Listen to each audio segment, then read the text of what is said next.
What's up, pals? We're at DesignerCon. Come find us. We're passing out flyers. Hell yeah. We're gonna hang out all day, meet y'all. I got some goodies.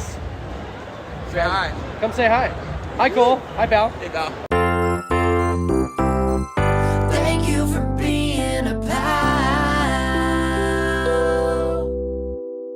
What's up, pals, and welcome back to another episode of Pentool Pals, a friendly graphic design podcast between two graphic designers. My name's Cole from Cole F Design. I'm Canvas Cam from Canvas Design Company. Welcome back to the podcast. Epic week, big news. Cam and Cole have met in person for the first time. We are no longer just digital friends, but real friends. We did it. We did it. We did it. You're No, not a catfish. yep, exactly. We did DesignerCon, and I stayed with Cole, and it was a good time. You know, we walked the floor, passed out some flyers, took 1,000 flyers, and I came back with what feels like 950. So Really But- fun time. Big shout out to all of you who either recognized us or came up to us and said hi. It was really sang our cool. theme song to us. There we go. Thank you for being a pal. Big shout out to Lincoln too. They were the boys, like really fun hanging out with all of them. And Yeah. We're out here at DesignerCon at Lincoln. Say hi, Dan. Hell yeah. Frankie, Jordan. Hell yeah. grabbing beers. That was super fun. They were super inviting. They were like, hey, Dan was like, put your bag in the van, man. Like, don't carry that crap around all day. And he was like, yeah, come and go as you please. And so we just really got to hang out with them all day. We met Cisco from Nevermade, Mikey from Bossdog, got to hang out with them, and it was a really good time. Hey pals, we're here at the Nevermade booth. Woo! What's up, Cisco? The fuck is up, bitch?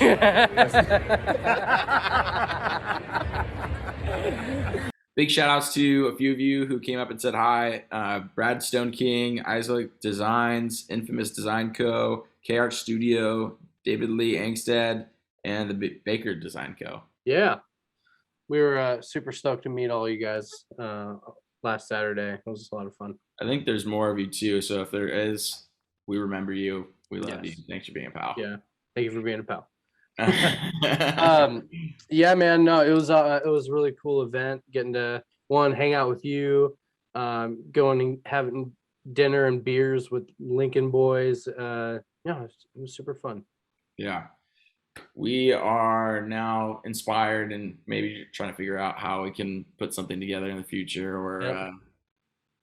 do some up it. live podcasting. I don't know what it is, but stay tuned. Yeah, this year we definitely went with the intention of doing a lot more than we did, but that's okay. We just hung out, and I think it was the right move just to hang out and talk to people instead of trying to prioritize things to do, like doing live podcasts and stuff like that. I feel like we would have definitely missed out on a lot. Yeah. we It was would've. my first design convention. I don't know if it was your Same. first. Yeah. Yeah, it so, was mine too. So yeah, I mean, maybe next year we get a booth or something and then whatever. We'll figure it out. we'll figure it out. And I just wanted to show this little bad boy off right here. I got new hats in. So if you want to check out the new hats, it's canvasdesigncompany.com/shop. Well, cool, Anyway. man. So we took last week off. We had a lot to catch up on, both Cole and I. This week we have Myles Mendoza of Mendoza Creative. Very stoked to have him on the podcast. We've been, Instagram pals for a while, and Cole, you guys have He's definitely been my Instagram pal. Yeah. It's just fun. Yeah, it's cool just connecting with people. He's so good at what he does, and Yeah. he's a magician when it comes to making badges and logo marks and brand guides. He's worked with amazing brands like Nickelodeon and Nerf and Disney and Star Wars and The list goes on. yeah, crazy amount of heavy hitter brands. And he's just the coolest guy ever too. So Yeah. Hell yeah. Well, let's get him in the chat. I stole your line. no, is that my line?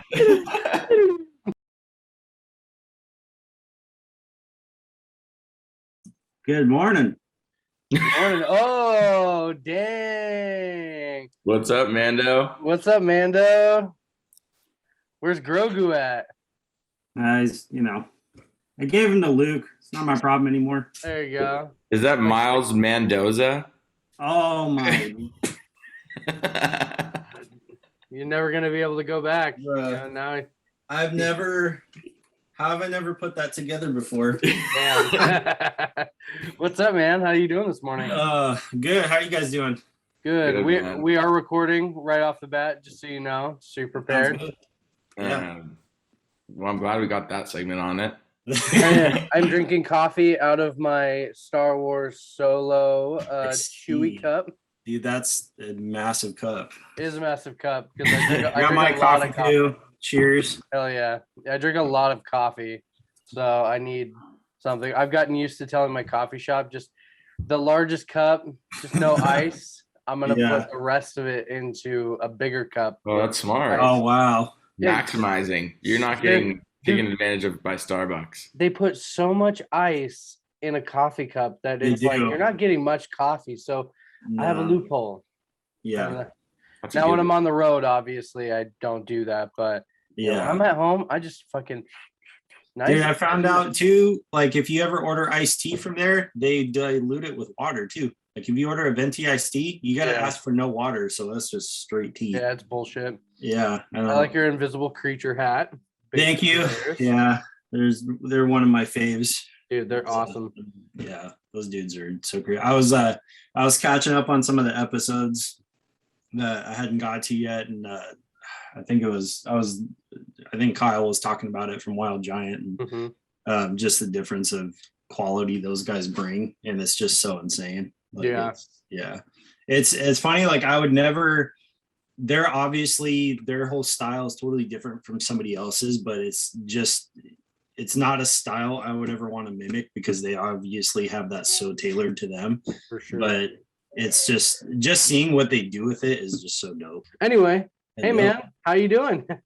I'm good. Yeah, I'm chilling, man. Just doing my thing and just kind of enjoying the dad life right now. I'm good. full-time. I'm currently full-time freelance. So I'm just running my own studio from home, Mendoza Creative, and it's been great, man. Yeah. That's How awesome. long have you been full-time freelance now? Since July. So I don't know if you Cole, I think maybe you might be familiar with Hero. I was the art director there for about 6 years. So I left in July to basically just kind of do my own thing. But prior to that, so I've been kind of designing in this industry for over 10 years. Okay. And the last 6 of those being the art director for Hero. But it just came to a point where I felt like I needed to step away. Like I think my creative goals were different, and I just felt like it was a better move for me. And so far, it's been fucking awesome. Like it's so weird how that saying really is true. When one door closes, the another one opens, and it's a trip, dude. Like it really is. I remember how scary it was for me just to kind of like leave my day job and being like advertising art director and whatever. It's like you're leaving a for sure thing and taking a chance on yourself, but man, the reward and that you get after a while, after leaving your day job, and the opportunity that comes is just like, dude, I would never be able to go back. That's kind of it's weird. Like I definitely have that kind of feeling now, especially even just working from home, because it's either been I worked at a production job, silkscreen shop for 4 years, and then finally got into an agency and like moved up the ladder in the agency, and then got to my art director position. So that's kind of all I've known is like going to studios, and then just kind of doing the whole 180 of like doing the stuff from home. I'm just like, dude, doing everything at my own speed is so nice. Like, I've never really experienced it like this before. So it's fun, Cam, I know you've been doing it for a while. It's cool. Same with you, but like, it's funny, as long as I've been doing this kind of work, I've never had to do it like in this kind of setting. And so this whole kind of setting is new territory for me. But yeah, I think. Are you the sweatpants guy that like actually kicks up and watches Netflix while he works, or are you like? Oh no, I definitely watch Netflix, but I got movies playing constantly. Yeah. Oh, dude, I'm so back and forth. Like I'll watch movies. Majority of the time, it's other podcasts. Yeah. Yeah, dude, like it's like 60-40 with me. I'll listen to music and then I'll watch like other stuff. I just need some sort of noise. Like if I'm Yes. just like if it's silent, I'm so out of my funk. Like it's Dude, crazy. me too. Even like some sorts of music, like if they have some sort of rhythm to it or something, like it'll get me to get some sort of faster design process or like slower. Dude, I'm the same exact way. It's like, say like my girlfriend will be in the room and she's like watching TikToks and stuff and I can barely hear it, but I'm trying to be considerate, not have anything playing, and maybe she wants to play something, you know, but we'll be sitting in silence and I'm just like, I can't do this. This is You listen to like heavy metal, don't you? Yeah. Dude, I do sometimes too. Stuff, I've worked, dude, it was years back at my previous studio that I worked for before Hero, but I got Cole. I know you're a big wrestling fan, but I got to work on WWE. That one's me. And, I'm the. Did I say Cole or Cam? You said Cole, but yeah. Oh, I meant Cam. My bad. You gotta work some stuff for WWE though. Yeah, I did. And so I got to work on some of the style guide elements for a handful of the wrestlers, and every time like one of those guys came through, I was listening to like metal and just I'm like sometimes it's that's their gimmick is like metal and stuff like that. But that's super rad, dude. I'm like I'm so involved in the independent wrestling side of things that, and WWE isn't even a goal for me anymore. Just how wrestling is nowadays. Like AEW is killing it, but it's always been a dream of mine to do like something for WWE, see it up on the screen or an advertisement or something. Yeah, I don't know if any, like I did quite a bit of work, like illustration, badges, pattern work, but I want to say some of it got used. I think I know Stone Cold was one of the ones I got to work on, which was super fun. But I want to say one or two patterns I made maybe ended up on something, but it's funny because even back then, that was when I was kind of like a couple years into my first agency, and that was like I was just like, oh, is it online? Like, I want to see if my stuff is out there, you know? Yeah. And so I don't know what ended up happening, but those projects are pretty fun. So when you get like a brief like that, do you get a chance to like talk or communicate with the wrestler you're designing for? Or not me. No, my creative director was the one that kind of handled that. And gotcha. And so it was just like, this is the list of deliverables we have. Gotcha. To do this many of this many thing, and just go research this wrestler, see what they're like. Okay. Yeah, pretty much.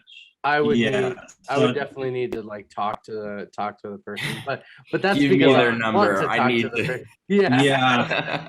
Hey, do you have Stone Cold Steve Austin's number by chance? I want to ask him a few questions. Yeah, right. Just to slide that in there. Yeah, no, I remember for Stone Cold specifically that we had his documentary. I don't know, forget what it's called. Shit. But there's a documentary about him and his whole career. It's super good.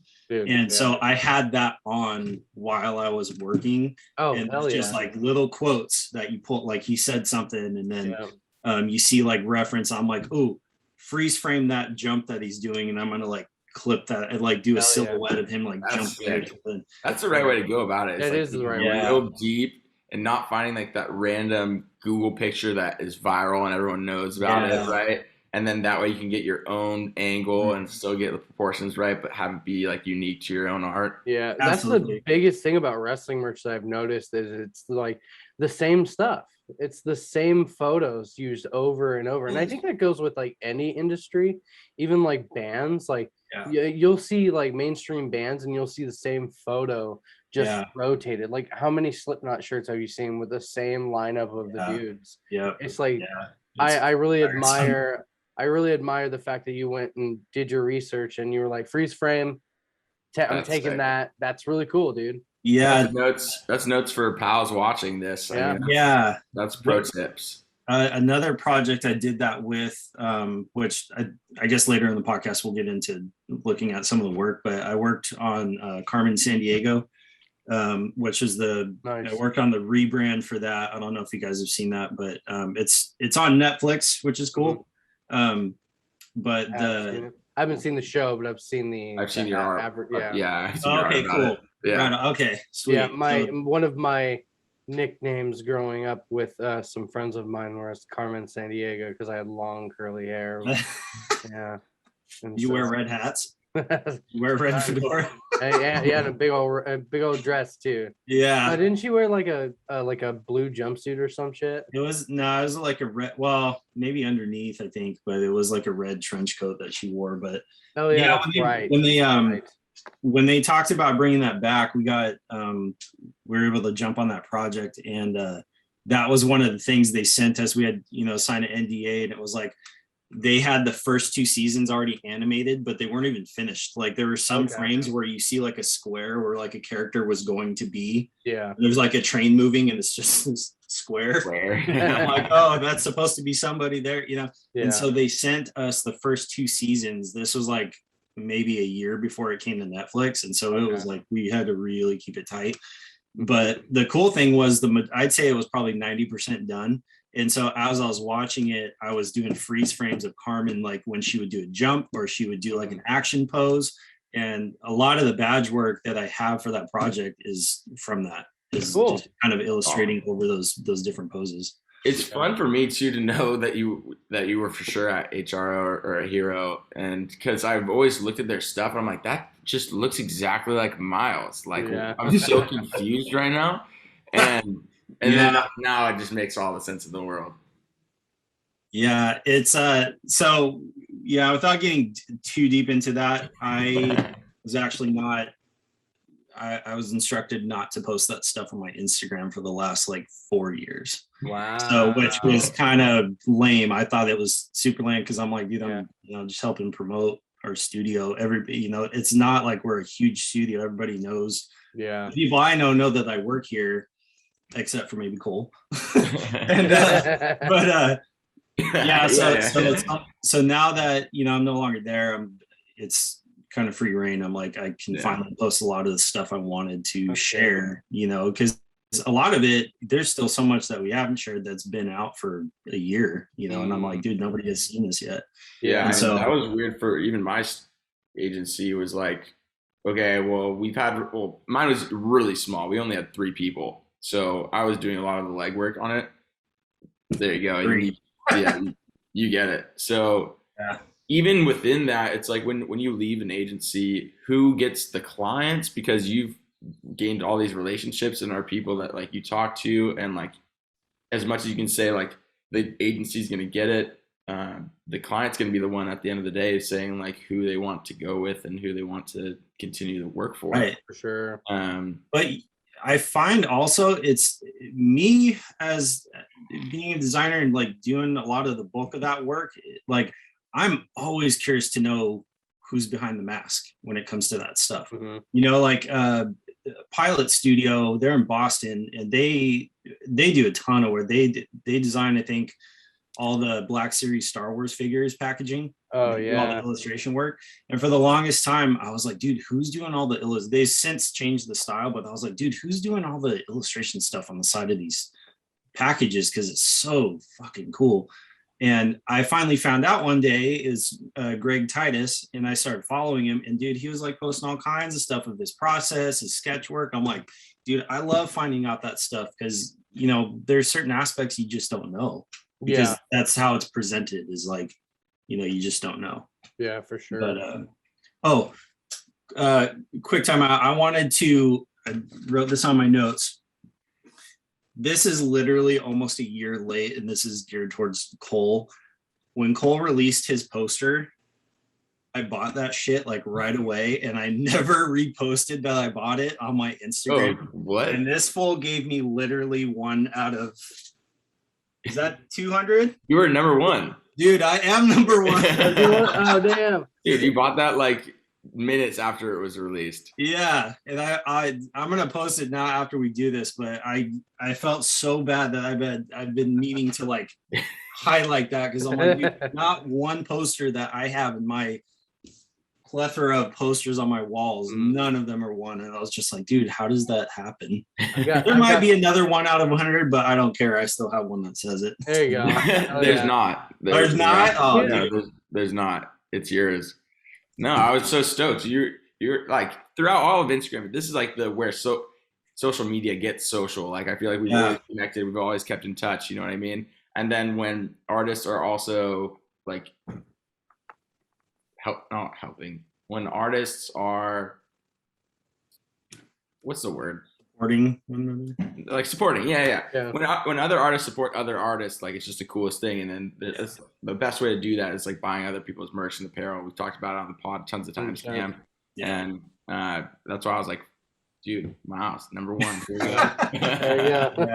Yeah, I'm super appreciative. We're gonna clip all that out. That was so heartwarming and nice. No, you don't have to clip it out. Okay, I think I was trying to segue. Is what I meant, not like a timeout. Yeah, no, I'm all about supporting local artists, and like, you know, I don't have like a ton of merch, and like the few people that have bought like fonts and stuff or stickers or whatever it be, like I'm so appreciative of that because I'm like, dude, you can, and it doesn't even matter how much it is. I'm like, dude, you chose to spend $5 of my stuff instead of buying a coffee at Starbucks. I know, man. I'm like, that's so fucking rad. No, it is, man. I never let that stuff kind of go to how should I never forget it. I'll never forget that kind of stuff because it's like it's so like close to my heart when someone, you know, goes out of their way to go buy something that I made. And even when people order like stickers or hats or, you know, whatever, I always like to show my appreciation by throwing in a little extra, throwing posters and stuff like that. But it's like, you know, these people are spending their hard-earned money on your stuff. Like how much more can you show your appreciation than, you know, give them a little extra and stuff. You ever watch Shiny Flakes on Netflix? Not that this has anything to do with art. I haven't seen it. Like 16-year-old was selling drugs out of Germany, and he would just put gummy bears in every package. And like he like blew up and became like the biggest drug dealer in like all of that section of the world. That's so funny. Is that real or no? Real thing, yeah. Totally real. Dude, shit. And he was just like taking pictures of his drugs like on his like Xbox or his PS4 so that like the reflection was all cool. So he just like it's a cooler story about how he grew a business just doing the extra mile, but it's about drugs, you know what I mean? Yeah. Hilarious. I imagine the story and the illustration of you behind you on the sign. And I just imagine like a little Cole just carrying his bag, walking around with a bag of drugs with little gummy bears inside, like a little cartoon. Yeah, that's fun. I wonder how many of those people thought like, are these like gummy bear edibles that I'm getting? Right. Yeah, totally. I know. Oh, so get me fucked up. Yeah, he's doing this next part of his lead. I got my eyes on that Benny Gold pillow behind you. Oh yeah, I'm glad I snagged that one. I did. Yeah. Oh, for sure. My whole office space is covered in Benny Gold stuff, and I don't have that pillow. It makes me sad. Yeah. Well, there's definitely stuff I have not been able to acquire that I wish I had. So I totally get that. I snagged that a long time ago before, you know, he decided to kind of close up shop. 1 year actually I managed to visit his San Francisco headquarters. Nice. I want to say it was maybe a year and a half before he closed it. Okay. And it was I didn't see him there, but it was pretty cool that was like my wife and I went, maybe it was longer. I don't know. I don't remember when it was, but I remember we went on a Bay Area trip and I told her, I'm like, we have to go to Benny Gold if we're in San Francisco. Yep. Because I don't know when we're going to come back here. Yeah.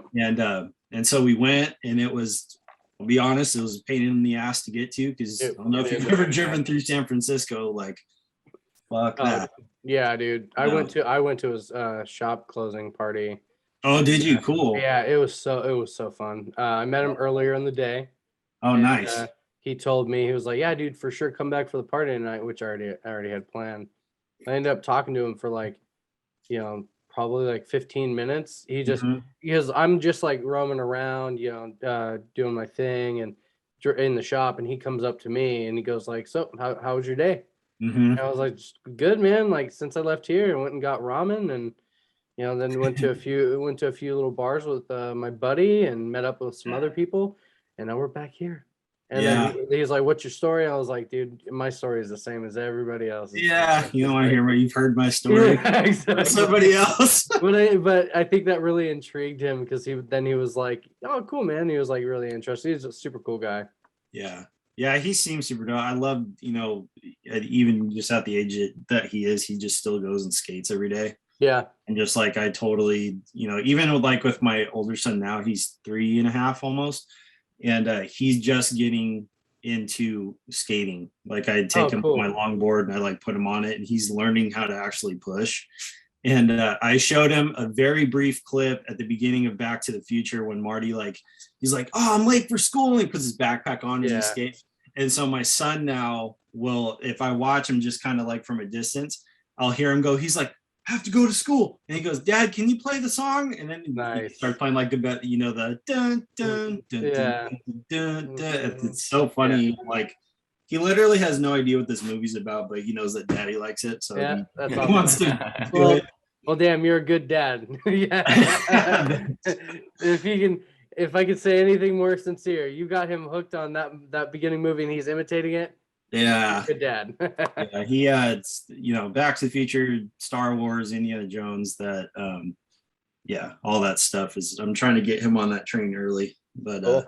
I wanted to ask you guys how'd you like DesignerCon? It was a lot of fun. We'll probably do like our intro about DesignerCon to this. Okay, cool. But we'll still talk about it with you. Yeah. We had a lot of fun. We got to hang out with Lincoln like all day. Dan just kind of welcomed us in, and we got to hang out with Jordy and Dustin, Frankie, Damaso. Awesome. Dude, it was sick, man. It was a lot of fun. We didn't nearly hand out as many flyers as we intended. Like I swear, wrapped up in it, huh? Yeah, dude. And it's like when you walk in there, you kind of realize like it's DesignerCon, but a lot of people who are coming through are not designers. And you can pinpoint who is and who isn't, and that's why it wasn't like going just blasting them out. It was a really fun event. There was just a lot of toys and a lot of amongst other things, and we got to meet a lot of the people that we've had on the podcast, which was a lot of fun. So social part of it was really fun. The actual event was like, all right. It's not, the event itself, I'm super bummed I didn't get to make it, because I really wanted to see you guys. I know that was like the first time you two were gonna meet. And I was just like, dude, I haven't actually met either of you in person. I'm just like, that would be like fucking ultimate for me, just see everybody. But unfortunately couldn't make it this year. Next year it will happen. But I just wanted to see how you guys liked it. I've been to a few of them, and I kind of feel the same way. It's more about like the camaraderie that you get from seeing the people. Yeah. It's like you honestly don't even have to be in that convention center. You guys could meet elsewhere, and it's just as fun, if That's not what more. I was thinking. I was like thinking that like when we were there, like we all have this like tight knit community of designers at this point, anyways. Like we all know who we'd invite to like a big event, and like it could be cool to try to put together some sort of PAL convention, or I don't know what it is. PalCon. Dude, that would be sick. We guys thought about maybe running a convention or any sort of event whatsoever. So I feel like that'd be a big learning curve. But definitely.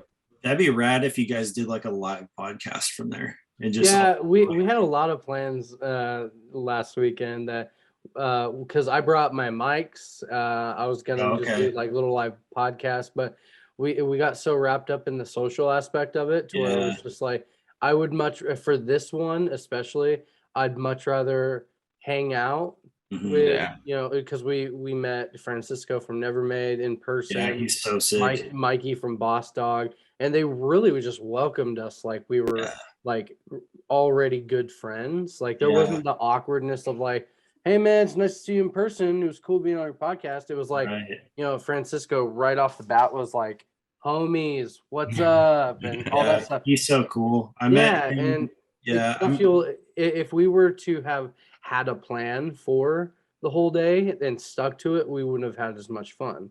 for sure. Next time around, if we decide to have like a booth or a table or something like that Yeah. to do like live podcasts and stuff and have it set up, be more understandable. Yeah, for sure. But yeah, this one we needed to hang out. Yeah, no, I totally get that. I think that's actually smart that you guys did it that way. I think it's good to just experience it and meet everybody.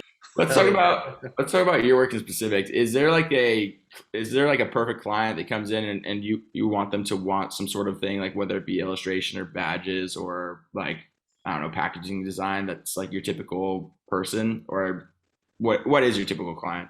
So I mean, kind of related to the work I've done, it's a lot of it is for toy companies. And to be honest, it's really fun work, because one thing that is different about the toy industry is that stuff that's, there's a lot of tangible things, but that's something that's going to be like on a shelf and you're going to see it after the fact. Yeah. So if you're in the Hot Wheel aisle, my mindset is like, what am I going to make that's going to make a kid or parent, actually, since they're buying it, choose this toy over that toy?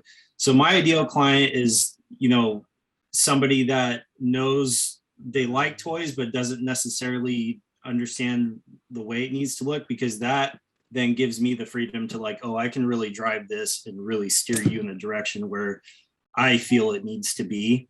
Yeah.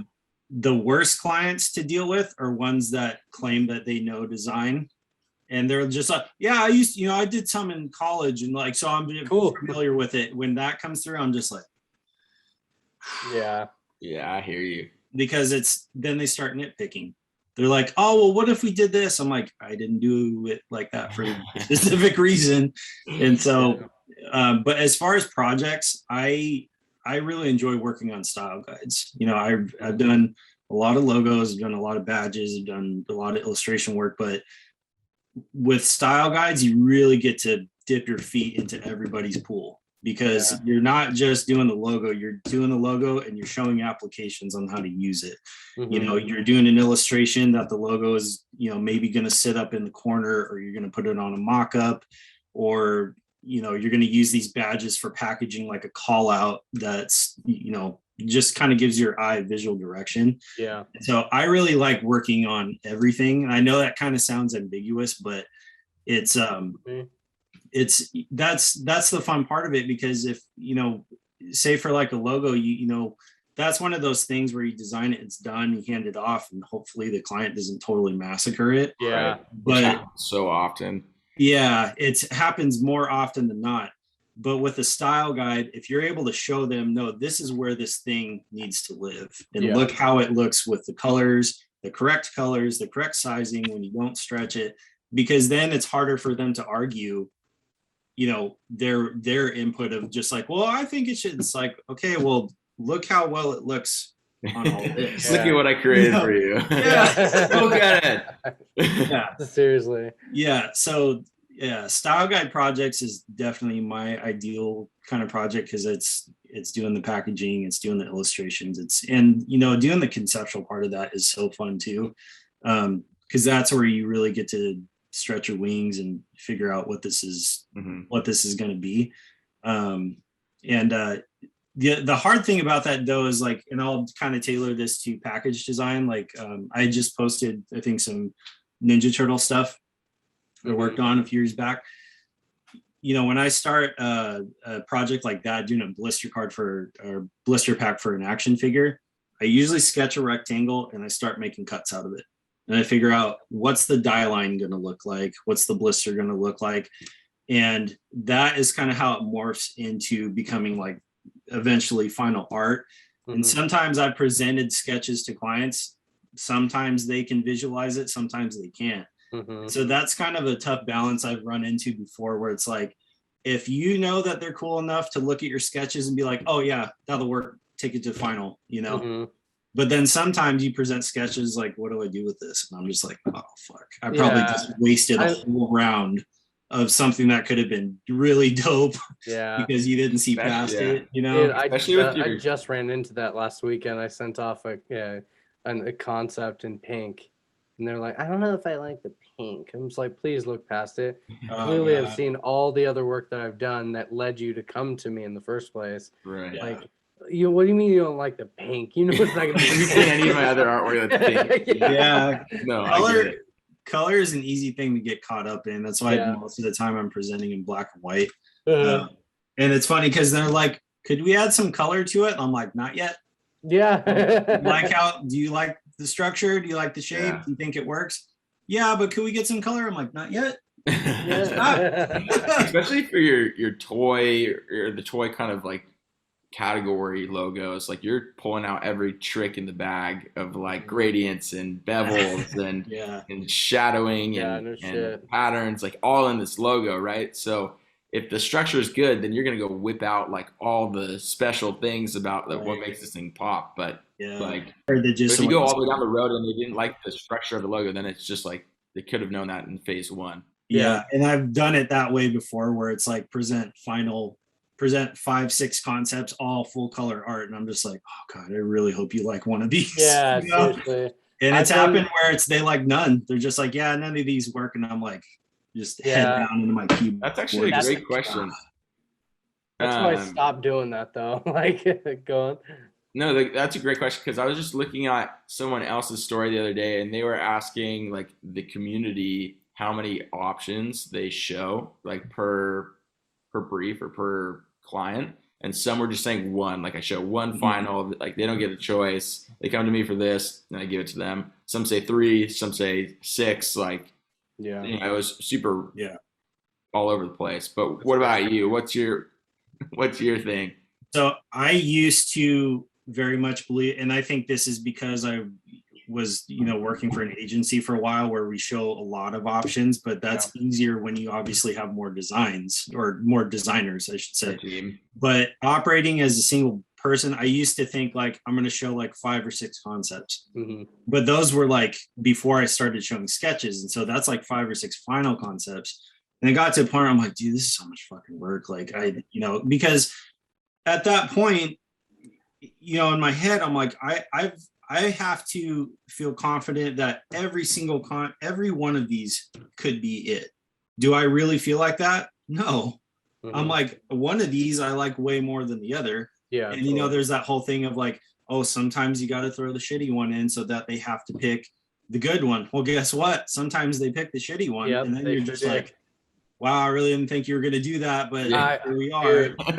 That is a nightmare. And I've had it happen before. I'm sure Cole's had it happen before too. Too many times. Yeah, it's just like, dude, you feel so confident that your favorite's gonna get picked, so you just throw in the ugly ducklings, and the ugly duckling gets picked, and then you're just like, yeah. Dude, you know what's worse? It's the worst feeling because for me, it's almost like this. I feel like I betrayed myself. Yeah. I really thought this was gonna work, and they totally just like, bent me over, man. And but yeah, so now my process is different now. I definitely show less. At the very most, I will show like 3. Yeah. Not even that most of the time because, I don't know if showing 1 is necessarily the way. You got to really be confident that one knows it because if it's not, then where do you go? You know what I mean? And so I will show, I'd say 2 to 3 at most now. The only exception for that, I would say, which maybe we'll get into, is I did a rebranding project for a high school. I showed them 1 concept. okay. And that was honestly, I felt so strongly about it. I'm like, anything else that I do other than this, I'm not going to like, and I don't think they should use. Yeah. So I'm just going to push the hell out of this thing. And they loved it. It was just, I think it was one of those, instances where it worked. And thank God, because I don't know what would have happened if it didn't.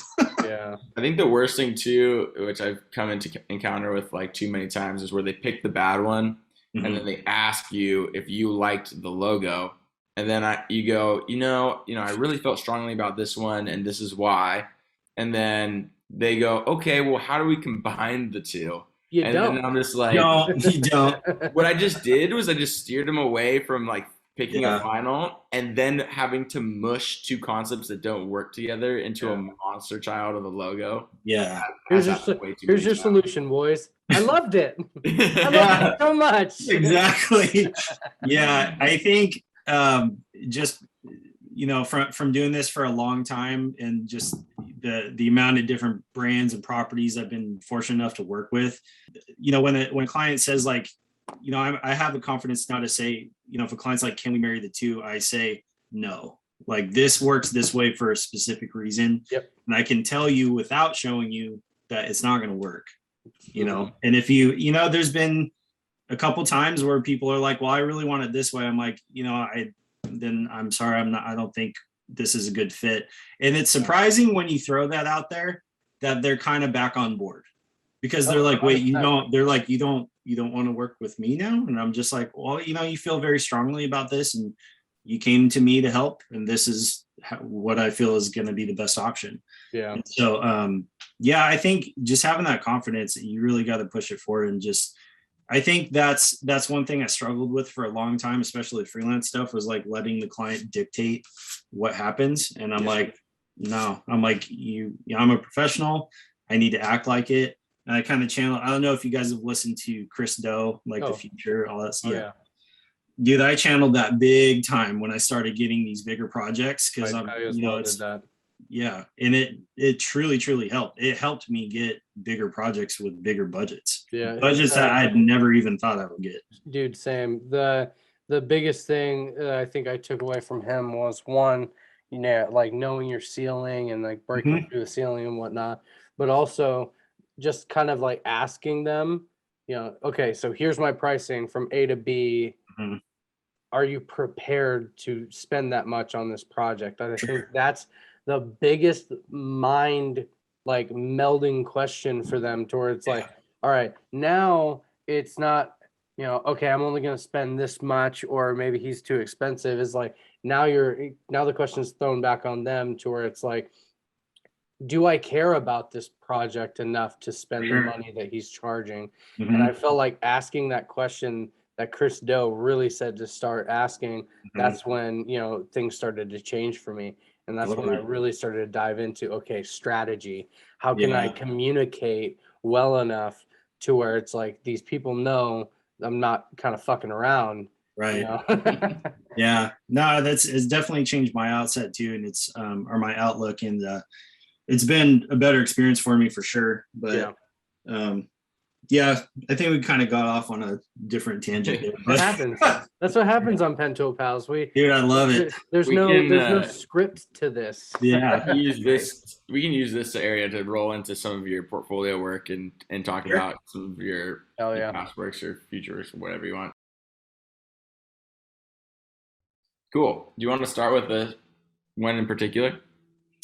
I don't know. There's things screaming my name. Where do you get Nerf is screaming your name? I think this illustration is just like to talk about. Insane, man. Yeah, that was a fun one. That's actually fairly recent. So they just put out, this was an illustration for the new Nerf sports line. And so they have there's like a golf set and like a soccer set, like tennis and stuff. So this was basically illustrating just different balls for different sports. And they had these kind of pre-existing swooshes, but I had to kind of figure out how to integrate these swooshes around these balls, just kind of create the energy and just make everything flow together. Yeah. The color palette was limited. I mean, it works, but I think that was the tough part, was like how to pull, make each one look different enough and still use the color palette on each one and add the highlights and the shadows. But I was really stoked they were looking for that high vector style, because that's, I like doing it, and I've done it before. So this was a fun one to work on. It took them quite a minute though. Yeah, it looks like it, dude. My brain can't even catch up right now. I don't even know how you would like start this. Yeah.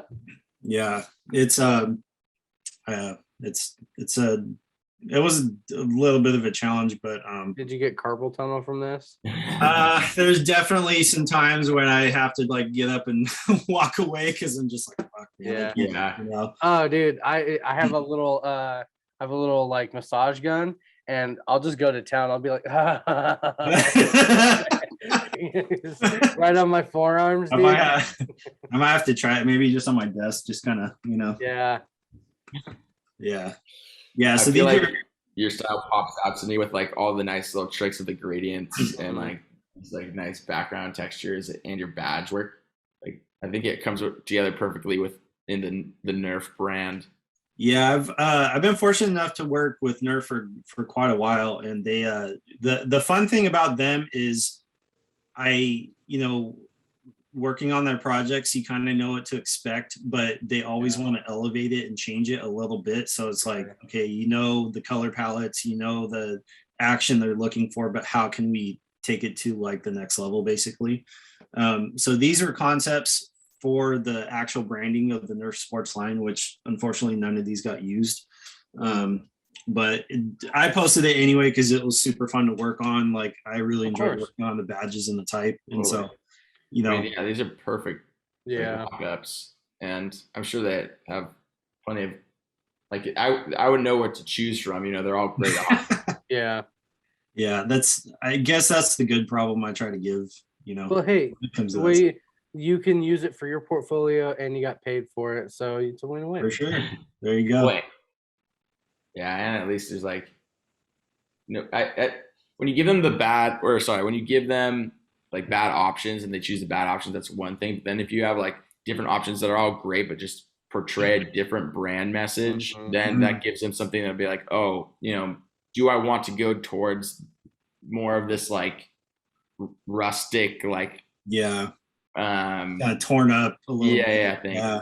Or do I want it to go a little bit more like electric, futuristic kind of thing? Or do I want to get like more on this like snow sports? I don't know. You know what I mean? Yeah, for sure. I think they went a little bit in between the top two for their final, but and this was some stuff I got to work on, which was super fun. Cool. And unfortunately, I don't think any of this got used. Doesn't matter. It doesn't matter. Yeah. I like to put it out there because it's fun work and nice. I love to share. Your use of gradients are like insane. Yeah. Yeah. It almost like makes me mad for you that they didn't use it. It's so damn good. Yeah, it definitely is a bummer when you really feel so strongly and they're just like, oh yeah, send us the files, but I don't know if we're gonna use this. I'm like, fuck, man, this would have been so great, But I think for a long time, I really got that feeling of just, when you see it on the shelf, it's just like, holy crap, like I designed it, they made it, and there it is. And it's not to sound like I don't want to come across as ungrateful, but when you do it for a long time, you kind of get used to that a little bit. But when it's really something that you're really stoked and like the process went smooth and the revisions were very little, like I still get that feeling when you see it on the shelf. You're like, yeah, I remember that project. That one was dope. Like I was so stoked the way that project went. The affirmation part of it. Totally. Your client also agreed with your direction and yeah, for sure. Yeah, I hear you. Especially when like there's very few times that this happens, but where you create a mark and then they actually do like cool stuff with it. You know what I mean? And you didn't actually do the rest of it, but you get to see like fun photography with it. And you get to see like it used properly and done all that where they did a nice job, and then you kind of get to like have that be a portfolio piece for you as well. One of the projects which I actually don't have on my site, which I could probably show you guys if I share my screen. One of the projects I got to work on for Nickelodeon and this was definitely kind of like a bucket list project for me, was I got to work on logos for theme park rides. Cool. Oh, I saw that project. Or did I see the project? You probably saw it on Hero maybe, but so that was super fun. They opened this huge mall in New Jersey, and you should share that. I'll minimize my screen. Yeah, let me I can show you. So this one was really cool. I worked on a few of these with Raul, and this was one that ended up going to final. He helped me with some of the coloring on this because we were on a tight deadline. But this was my base sketch for this segment, and it stayed fairly close. Like, I Yeah. mean, this type is almost a 1-to-1. Yeah, but the top and then- type's changed a little bit. Yeah, and so I had typed out this font, jumbled it a bit, and basically had the base coloring down. Raul ended up adding some of these little graphic elements and just working on some of the shines. But this was one of those cases that kind of what you're saying, where it ends up looking way cooler because they literally 3D'd every single part of like all this type. And I wasn't expecting them to do that. I actually thought this was going to be maybe just a flat, board that they printed and would just like put it up in front of the ride. But to see them do it like this, I was like, holy shit. I'm like, you guys like went all out for this. Dude, That I'm takes, like like, sitting here creativity getting as it. butterflies for you over this. I would lose my goddamn mind if I saw this in person, man. That's so cool. Yeah, hopefully one day I'll get out there and can actually see it in person. Yeah. Let me see. I don't know if I Go have. out there with like a wrench and a screwdriver and just get the thing off the roller Oh, coaster dude. to put I've into seen- here. I've seen that monster truck logo in person. This one here? Yeah, I'm pretty sure I've seen that in person. I feel like I've seen it on a box before.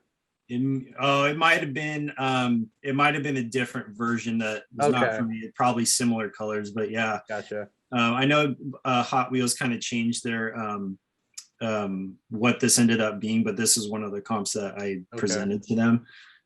Actually, this because I don't have Nickelodeon stuff on my site yet, but this was one of them that was really fun for October. I did a couple years back. So actually, I'll just scroll through this because Sweet.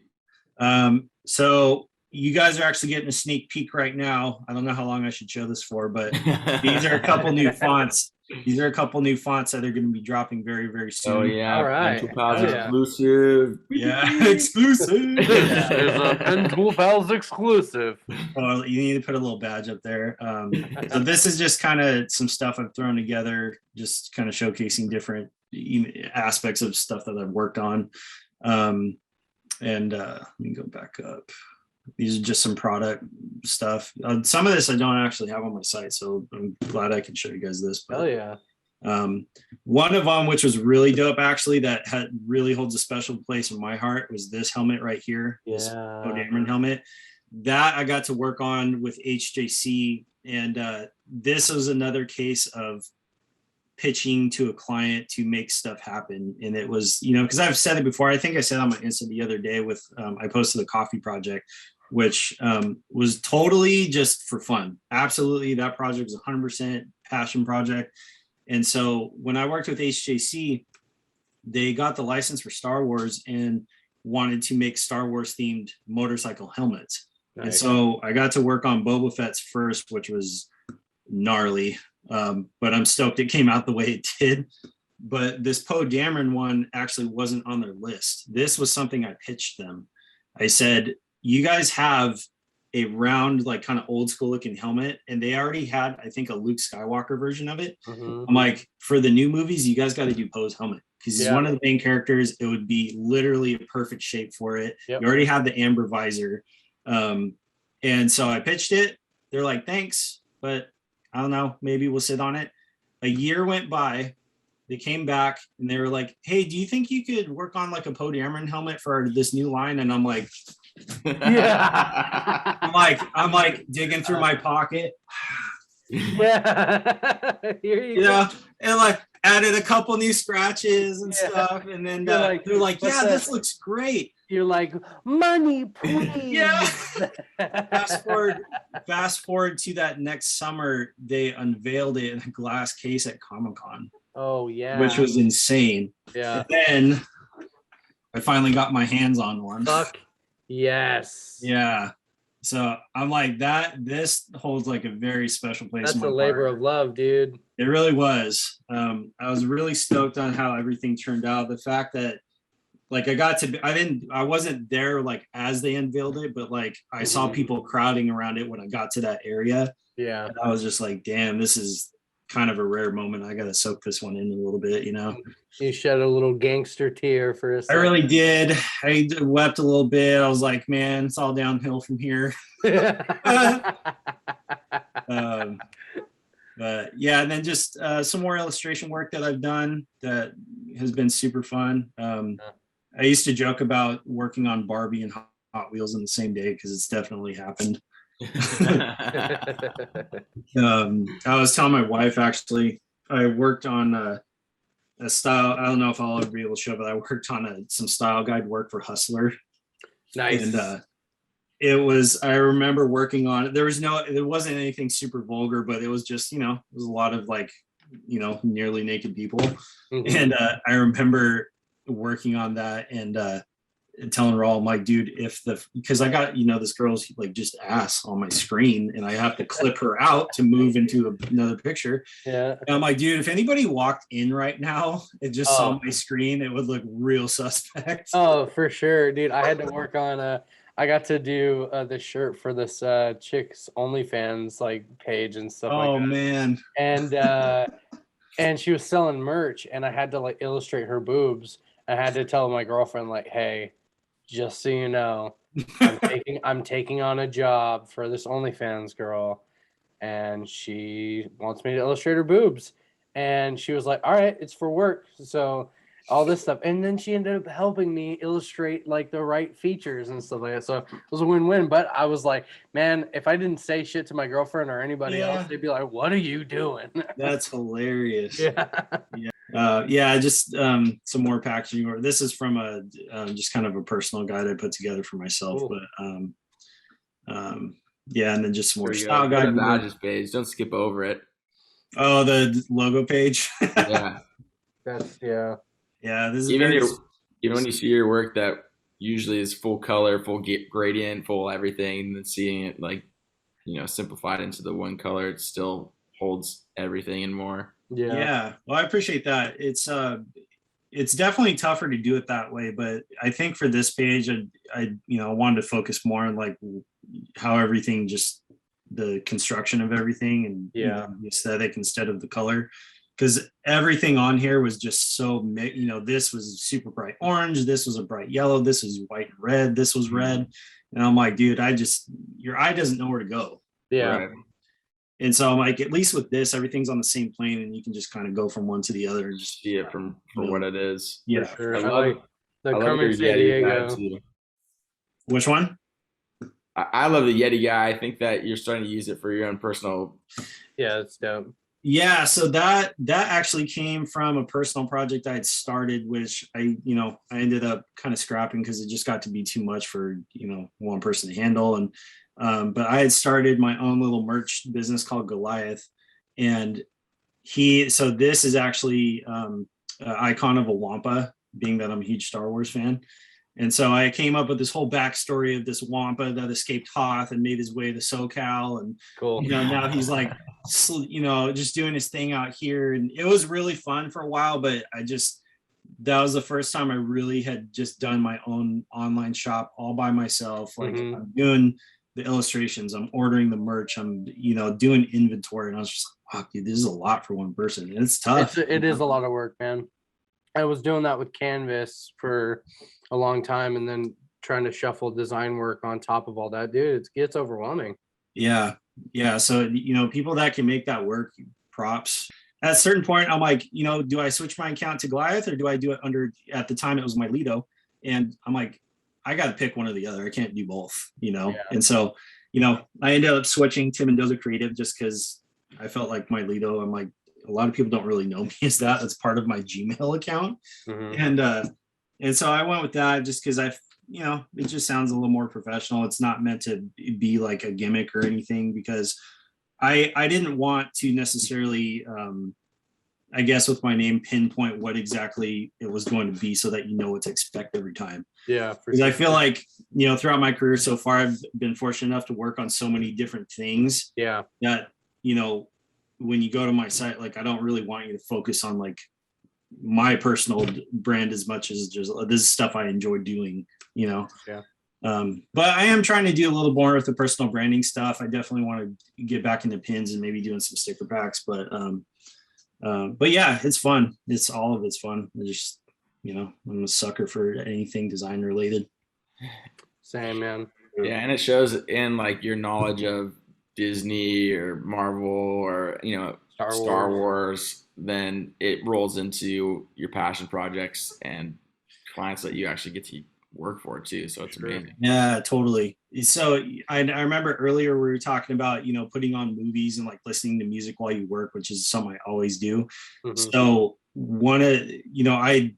I'd say most of the projects that I've worked on where they're like really, really fun. And I could literally remember every step of the process that I did was watching, I would watch Indiana Jones. And one of those projects was the very first font that I put out, which was Quest, which let me go back to this. So this font right here,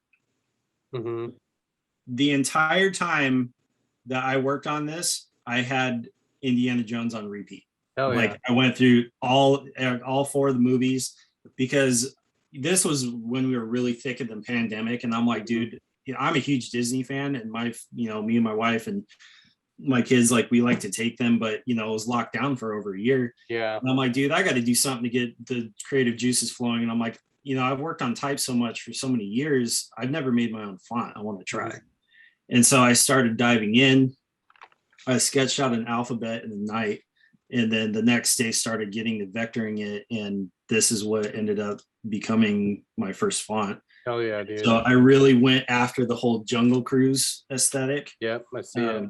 And even reference some of their signage that they have in the park. This was so sick. Dude, right. And thanks. Yeah. And, just kind of referencing, Trader Sam, which is on the bar. This, I actually, I went on Google Maps, and I don't know if you could do this. If you go on Google Maps, you can actually go inside the Disneyland park and walk around. So I went through the Jungle Cruise section of Disneyland, and I just panned around and I was looking at the signage. Nice. And I saw this sign. It had a lamp on it and nothing else. It was super torn up. I screenshot it. I'm like, dude, that's a cool shape right there. Yeah. And so I ended up making this badge out of just that one little screenshot, just to kind of go with, the flow of the rest of the project. And so awesome. That's so sick, dude. Yeah. So thanks. Yeah, this was definitely another labor of love that I was super stoked on. And I'm like, I put it out there. I'm like, people want to buy it. Cool. If they don't, like, I'm just glad I did it, because this really helped me get out of a creative rut. And that was the whole point, And so, after that, the rest is just icing on the cake. But yeah. And then same kind of deal with Giant Bay. I think I watched Incredibles and dude, I can totally see Incredibles in this. What did I watch? I watched Incredibles. Oh, and I watched Star Wars too, because it, nice. This is where I first saw the guy. Oh, sick. Yeah. Yeah. Come for the ice, stay for the company. Yeah. So this one was, I was like, I want to make like a really thick, like fat style font. And so I've been having a lot of fun building out fonts, and I have a list of ones that I'm currently working on now that I'll put out within the next probably 6 months. So, but yeah, I'm stoked to work on this. Building fonts and stuff has really become a new passion that I haven't really dipped into too much. And it's, and I understand there's so many font foundries out there, and there's so many for people to choose from, but just to make them is so much fun. I mean, yeah, and your style guide style, like, it's really coming into handy, like, when you're trying to pitch a font to people, like, you have it used in multiple ways, badges, how like there's like a type, or like there's like a pattern or some sort of secondary element in all of it. Yeah, that's really good. So real quick, just to touch on that, Cole, is like, this was when I worked on this project for the school, I actually gave them this, and Cam, this kind of goes back to like giving that little bit of extra that they don't expect. So this was like the biggest budget project that I had ever, basically secured for this high school. And I was This is for high school? Yeah, this is for a high school. What is cool high school? Yeah, and it's funny because it's a charter school. It's really small, Okay. really small, and so I was super stoked to work with them. The staff was really cool. The principal is awesome, and she really trusted the process, in that she could give me free reins to do what I wanted. And so this was kind of the package that I put together for them. Fuck yeah. Stuff that, and granted, they didn't really ask for some of this, like this, I told them I was going to give them a main icon, a secondary, maybe do a full snake. And then I ended up adding kind of this stuff. Mhm. And then, so when I presented to them, I kind of presented all this, and that was when they really started to see like, oh, like this is how it's all together. Yeah. And it kind of touches back to what we were talking about earlier. When you show them how this stuff can be used, it's really hard for them to argue back on it. They can't really say like, well, I think it'd be better on red. It's like, well, those aren't your colors, Yeah. Right. Yeah, for sure. And it's so I had made my high school logo while I was in high school. Like they asked me while I was there. That's like at the time I was really proud of it, but now I look back at it and I'm like, oh my God, that was 10 years ago. Oh, of course. But dude, to have that opportunity that early is fucking rad. Yeah, it was cool. I mean, obviously, I don't even think they paid me for it, but I was stoked to do it. But I remember after I made the logo, like, and obviously I wasn't even doing freelance or knowing that this was going to be my career path or anything like that. And they were like, now we need a soccer logo. Like now we need a basketball one. And I'm just like, so I have schoolwork, Yeah. You gonna pay for these extra ones or what? I'll do as many. I'll invent a sport for you if you want. Yeah, exactly. So getting back to the extra part of it, I actually built them a font. Cool. Because they, I told them I would give them a list of like, these can be like your core fonts, but granted, you need to have the license to use them. Yeah. And so I'm thinking ahead. I was just like, dude, I don't know if they're going to have the know-how to do that, and rather than getting in trouble, why not just build them a font exclusively for them? They don't have to worry about any of the licensing stuff. They know it's just for them. They can use it as much or as little as they want. So that's what I did. And so when I got to this part of the presentation, the principal was like kind of beside herself. And she's like, so how can we use that? I'm like, well, if you go back, every part of this guide is using this font. Yep. All of it. This is all your font. And then that's when it kind of clicked. It was like, holy shit, That's cool, dude. And then as a thank you, as another thank you, because this was such a fun project and the process was just so smooth. I made pins for them. Oh, that's awesome, dude. Yeah. So I made it for this. I think I ordered like 50. I did the little backer card. And so when the project was complete, I showed up to the school, thanked them. I said, this is just a small little thank you for me. And it's funny how far that stuff goes, like just a small little sentiment. Totally. And they were super stoked to have them. And so it's really forged a good partnership with the school. But I was really, really proud of this project. Funny enough, I haven't even posted this on my Insta yet. So exclusive. This is a Pentool Pals exclusive. Well, hey, real quick, thank you for the fonts. I bought your fonts while we were talking. What? Oh, dude, you didn't have to. I would have sent them over. Dude, it's all good, man. I really like the first one. Dang, When we started talking about the second one, I was like, yeah, I'll pick up both of them. Well, I'm gonna use those fonts and I'll tag you. Well, you guys stay tuned because I got a little gifty gift coming for both of you for the next one. Oh, I gotta do a little. Well, cool. I man. appreciate you, Cam. That was awesome. Yeah, no problem, man. I like we said at the beginning of this stuff. Like, we gotta support each other. We gotta buy each other's merch and fonts and stuff like that. And if anything, it's like, we keep talking about this of building like a Pentool Pals like font and stuff like that. And every time we talk to a font maker and stuff like that, it just relights that fire to kind of even get started. So, I'm gonna dig through your font. And I'm gonna take notes. Go for it. I'm an open book, dude. I would love to even get back on this off the podcast and you know, you guys want to collab on stuff or just, you Dude, know, hell yeah. do whatever, like I'm super down. It'll be a lot of fun. Yeah. Well, cool, man. Well, Myles, thank you so much for coming on the podcast.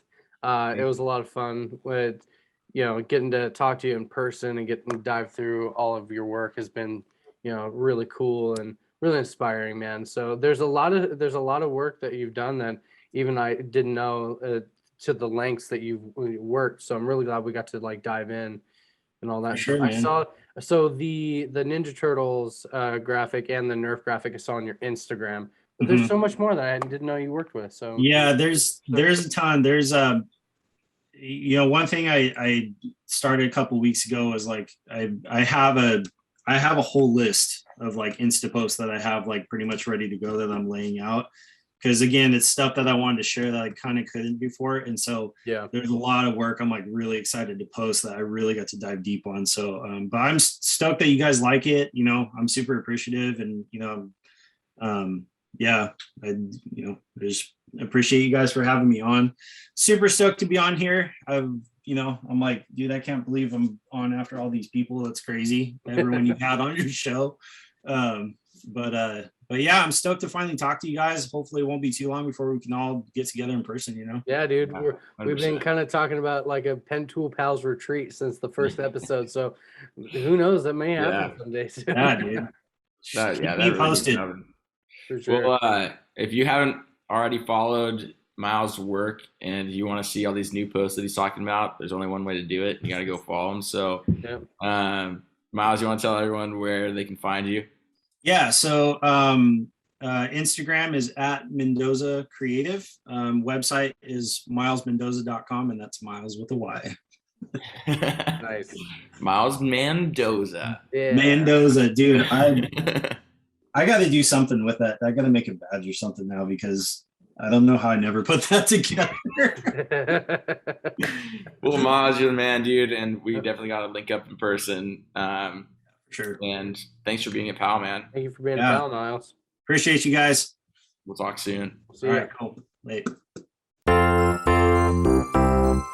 Thank you for being a pal.